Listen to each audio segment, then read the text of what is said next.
Özdə elə adamlar olub ki, onun dinə dəxli yoxdur ya. Yəni adam nağara çalandı, o musiqiçinin eşimi yoxdur. Yəni bu sahənin adamı deyil.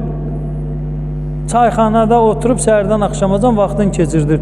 Bir işi peşəsi də yoxdur. Neyniyim, özümə bir iş tapım, Quran, başlayır Quran təfsir eləməyə. Rəhmətli Əlamdarın gözəl bir çıxışı var, hamımız baxmışsınız ona.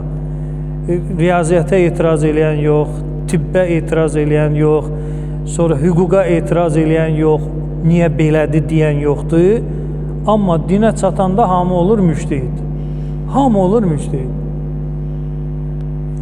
Məsələn, Füzulini Şiyə şairi kimi o verilişdə qəbul eləmək istəmirlər. Əlamdar deyir ki, adam Şiyədir də. Adam Şiyədir, adam Şiyənin fəqihlərindəndir. Yəni elə belə şair deyansın, məsələn bir təpənin üstündə şeir desin və cəmaat əl çalsın. Yox ki, bu bizim Şiyə məzhəbinin alimi olub. Kitabı var etiqad haqqında. Mətali'ül etiqad. Füzulinin fəqət şeirdir. Hər alimin şeiriyyatı var. Amma bu adam Şiyə fəqihlərindən biri olub. Fətva verib.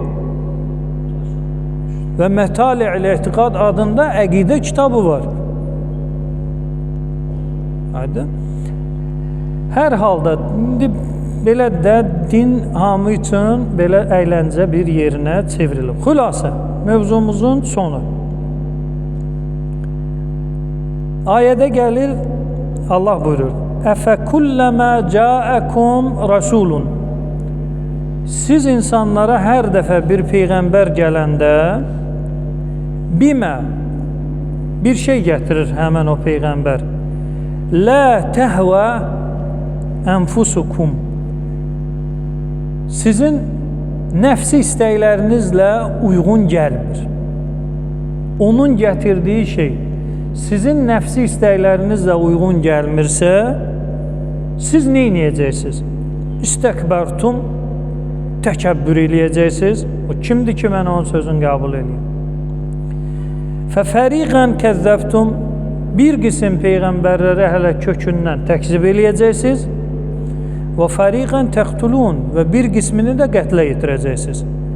Məsələn, İsa əleyhissalam gəlir, deyir, mən peyğəmbərəm, bu mənim kitabım, bu mənim dinim, bu şey halaldır, bu şey haramdır. Bu şeyləri deyəndə İsa əleyhissalam Bəni İsrailin həvai nəfsi ilə uyğun gəlmir.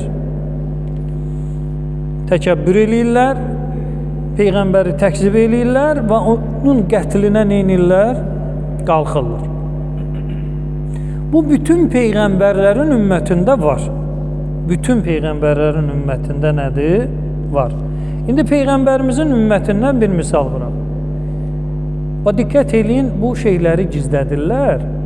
Amma bu reallıqdır da, bunu inkar eləmək mümkündür. Peyğəmbərimiz özü deyir ki, mən sağam, minbərdiyəm. Yalan danışanların sayı mənim adımdan çoxalıb. Təsəvvür eləyin də bir anlıq. Peyğəmbər sağdır hələ. Minbərində oturub, sözün sahibi odur, demişəm, deməmişəm, sağdır, gəlib soruşmaq olar. Peyğəmbər özü deyir ki, mənim adımdan yalancılar çoxalıb. Çoxalıb, azalıb da yox ha, Mədinə yalancı ilə doludur. İndi gör, onlar nə qədər yalan hədis nəql edəcəklər. Məsələn, Əbu Hüreyrədən hədis var, hər bir möminin kəkili olmalıdır. Belə bir tük, tökülməlidir yanağına qədər, belə. Hər bir müsəlmanın o saçı tökülən bədbəxt yox. Bu fəzilətdən məhrum olacaq ki, onun kəkili yoxdur. Peyğəmbər belə bir söz deyər. Peyğəmbərin adından yalan nöş danışırsan. Hay Əbu Hüreyrə. Müminin, müsəlmanın kəkili olmalıdır. Sağa sola belə. O yazıq, o başına tük bitməyənlər. Onlar bu fəziləti neynəyəcək? Əməl eləyə bilmir. Vallah Peyğəmbər belə bir söz deməyib. Peyğəmbərin adından adam yalan danışır. Hətta sünni alimləri deyir ki, bu Əbu Hüreyrənin cibindəndir. Kisəsindəndir. Elə belə də deyirlər. Əbu Hüreyrənin kisəsindəndir. Yaxşı, o qardaşı biraz sakit edin. Əbu Hüreyrənin kisəsindəndir. Peyğəmbər adından o qədər yalan danışılıb ki, hələ sağ olanda. Sonra, yəni 100 misal çəkərəm, həmən bu kəkil kimi, filan kimi, filan kimi. Peyğəmbər gəlir, şəriətin gətirir, ya Peyğəmbər təkzib olunur, demir ha, Peyğəmbər yalan deyir. Peyğəmbərin dediyinə əməl eləməmək, Peyğəmbərin göstərişinə rəayət etməmək onu təkzib eləməkdir. Lazım dörsən dilvə gətirəcən ki, mən filankə səhabə Muhammed ibn Abdullah sallallahu aleyhi və aleyhi və səlləmin gətirdiyi bu hökmü qəbul etmirəm. Buna ehtiyac yoxdur. Sən hələ onun əksinə getməyin bilə-bilə nədir? Onu təkzib eləməkdir.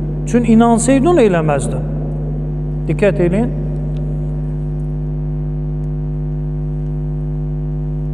Salavat göndərək Peyğəmbərimizə.